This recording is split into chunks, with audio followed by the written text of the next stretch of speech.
2014 साली जमशेदपूरचं जे XLRI आहे तिथून कॉर्पोरेट MBA केलं आणि पूर्ण वेळ कंपनीच्या ट्रेनिंग अँड डेव्हलपमेंटमध्ये काम करायला लागले. ह्याच वर्षी अनफॉर्च्युनेटली माझे वडील गेले अचानक. मेनली ते तेव्हा देशमुख आणि कंपनीचं काम बघत होते. तर ते झाल्यानंतर समवॉट देशमुख आणि कंपनीच्या कामात त्याच्याकडे पूर्ण वेळ बघणारं कुणी असं नव्हतं. तर मला असं वाटतं तेव्हापासून ते डोक्यात घोळत होतं की कुठेतरी इथेही आपल्याला काम करायची इच्छा आहे किंवा आवडेल का, अशा प्रकारचं साधारण एक डोक्यात विचार सुरू होता. पण तो मटेरियलाइज व्हायला आय थिंक बराच काळ गेला. सो हाय, मी मुक्ता गोडबोले. सध्या मी 6-1 वर्ष झाली साधारण देशमुख आणि कंपनीचं काम पूर्ण वेळ बघतीये. लहानपणीपासूनच वडिलांसोबत म्हणा किंवा आत्यासोबत म्हणा, मी अनेकदा देशमुख आणि कंपनीत आलेली आहे.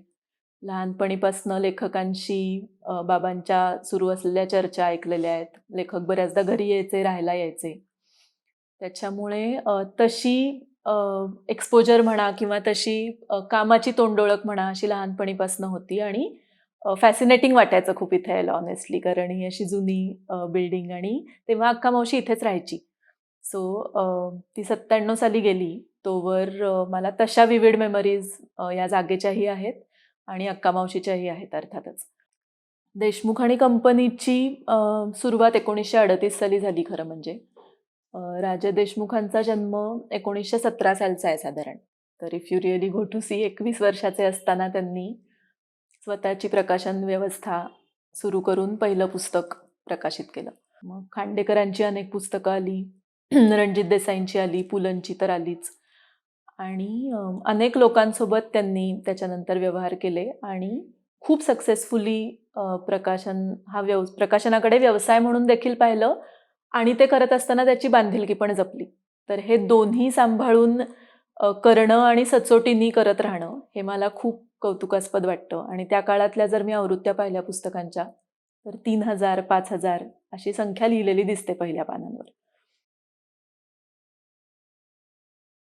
आयडियली बिझनेस करताना मला असं वाटतं मी काही तत्व सुरुवातीपासून पाळली आणि तेही परत थिअरी ऑफ कन्सेंटचाच भाग आहे असं मला वाटतं. तर पहिली गोष्ट अशी असते की इनहेरंट सिम्प्लिसिटी, म्हणजे कुठलीही गोष्ट तुम्ही करायला घेता त्यात तुम्हाला जर असं वाटलं की हे खूप कॉम्प्लिकेटेड आहे तर त्याचं ऑलवेज सिम्प्लिस्टिक व्हर्जन तुम्हाला सापडतं. You just have to search for it. So त्याचे काही मार्ग आहेत जसं की रूट कॉज अनालिसिस असेल. सो इनहेरंट सिम्प्लिसिटी नंतर मला असं वाटतं inherent win win is another principle that I go by. So तुम्ही तुमचा फायदा बघून दुसऱ्याचा लॉस बघत असाल तर तो बिझनेस सस्टेनेबल होत नाही. So it has to be a win win. So जेव्हा मी सोल्युशन काढायचा प्रयत्न करते, जर मी आणि बुकसेलर काही डील करत असू तर मला असं वाटतं की माझाही प्रॉफिट झाला पाहिजे आणि त्याचाही झाला पाहिजे. प्रकाशक म्हणून एक मेजर मला असं रोजचा पेन पॉईंट जाणवतो की डिस्काउंट्स. तर ती बाकी कुठल्याही दुसऱ्या भाषेतल्या इंडस्ट्रीत मला दिसत नाहीत. म्हणजे जवळजवळ मी आत्ता 40% डिस्काउंट वर काम करते. त्याच्यामुळे इन जनरलच मला असं वाटतं की किमतीचंही इन्फ्लेशन होतं. शिवाय तुम्ही आर्टची किंमत नाही करत आहात असं फिलिंग येतं, कारण कलाकृती आहे शेवटी पुस्तक ही. Content creation is an art आणि त्याच्यावर तुम्ही सतत ते डिस्काउंटच्या भाषेत आणि त्याच्यातच व्यवहार व्हायला लागतात, तेव्हा ते थोडंसं इट पेन्स बेसिकली. हा फाईननेस नाही हो ना. आणि मेनली एक्सप्रेशन्सचा, म्हणजे तो असा बॉडी लँग्वेज एक्सप्रेशन तेव्हाच्या काळातलं त्याचे टिकलंय ना, अमेझिंग. हे पण सिगरेटचा दूर.